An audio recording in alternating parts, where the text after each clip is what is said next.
Hello everyone, this is Crypto Gamer, welcoming you back to Fallout 4 mods. We are going to carry on today with the Walker mod that makes Fallout 4 similar to The Walking Dead. And of course we've got Intoxicants of the Wasteland and a few other mods still installed. This is the second video in the series. So guys, we are going to make our way slowly down towards Concord and we're going to start the main missions of the game. I've really been enjoying this mod so far, as you've seen before guys. It makes survival just a little bit more difficult, and along with survival mode it really gives you a good sort of zombie vibe. Now obviously we are still in survival mode, so if we take basically any damage we're done for, and the walkers are set to do 2 times damage standard. As you can see, I can't shoot for saving my own life. So, unfortunately guys, when I was making this video, I don't know what it was, maybe it was the load order of the mods or whatever, but there are several points throughout the video where it's going to look like the video has glitched, but it's actually the game that glitched. And eventually, with this particular clip that I'm going to be uploading to YouTube today, it actually just crashed on me. But it still recorded the video, which was quite good. So anyway guys, remember when you're in survival mode you want to check every building. Now you're going to want to learn to pick up certain items. Anything that is 0.1, such as a tin can for your steel or for your aluminium, you're going to want to go for these sorts of items. And you're going to want to avoid large heavy items unless you want to use dog meat as a pack. Now with this mod installed, you're probably going to lose dog meat a lot because you do not want to get close to the Z's, and you want to make sure that you take them down. So as you can see guys, if you have played this game before, you know where all the little hidey holes are for all the different chems that you can pick up, ammunitions, all the different safes, everything else. Tool cases, sleeping bags, the lot.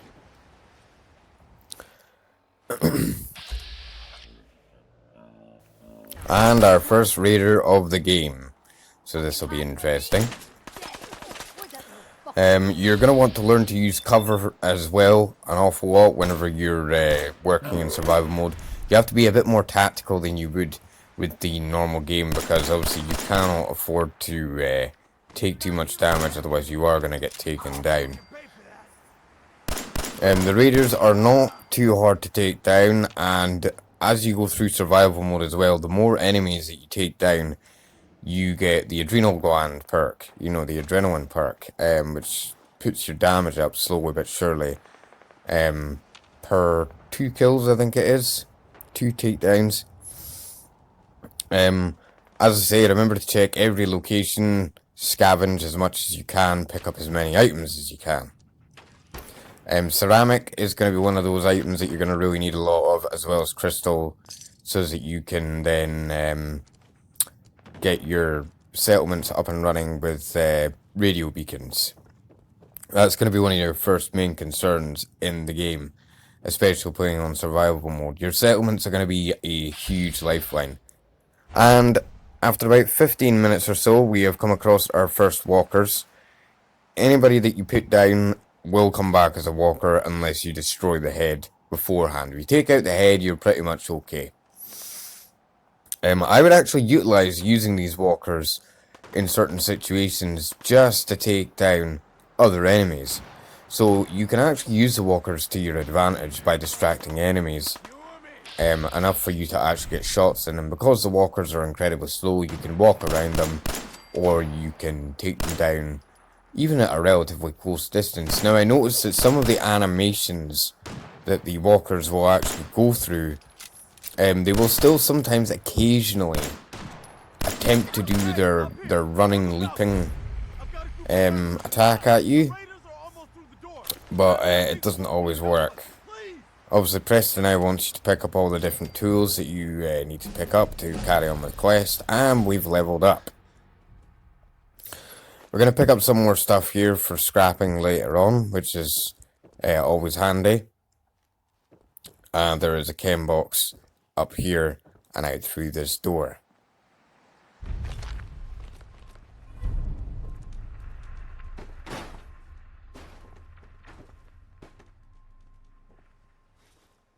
As you can see with the settings that I've got, this is how quickly the enemies will turn into walkers. So it only takes in-game about 5 to 10 minutes, but for us in real life, because an hour goes by every 20 minutes or so, I think, it's not going to take very long. Sorry, a day goes by every 20 minutes. It's not going to take long for these guys to res. So if you are going to pick up the gear off of them, I would do it immediately, then put one between the eyes and do the old double tap from Zombieland. This is where the game actually glitched out. This is one of the moments that I was telling you about where I was having problems with it. But nonetheless. So now we've taken down a few of these walkers.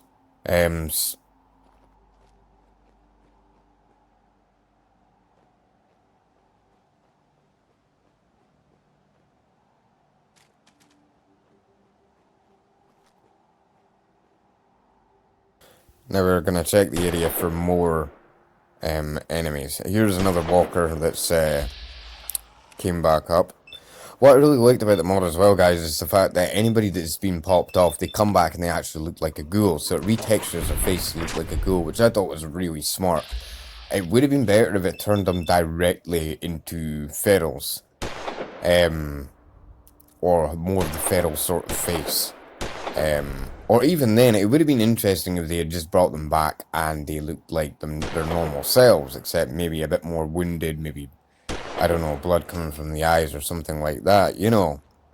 But nonetheless, the mod author has done a fantastic job, guys.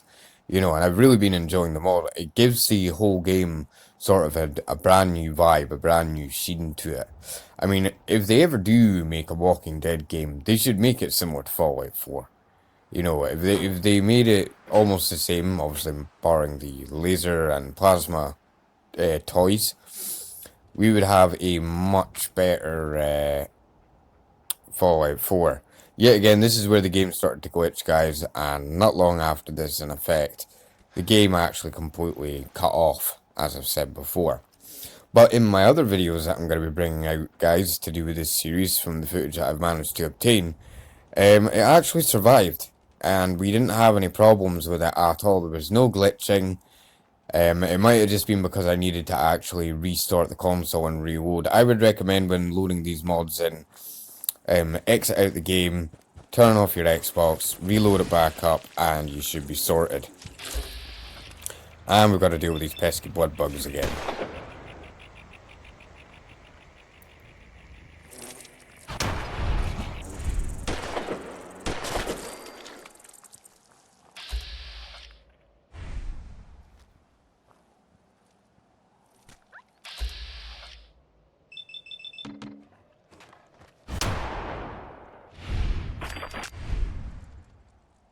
Right, everybody, if you liked my video, please like, share, and subscribe. This has been Crypto Gamer, and there will be a lot more videos coming in the following weeks to months ahead. I'm trying to expand my channel, so thank you to everybody that's been watching, and please stay tuned for more. This has been your host, Crypto Gamer, and this is where the game cut out. Goodbye.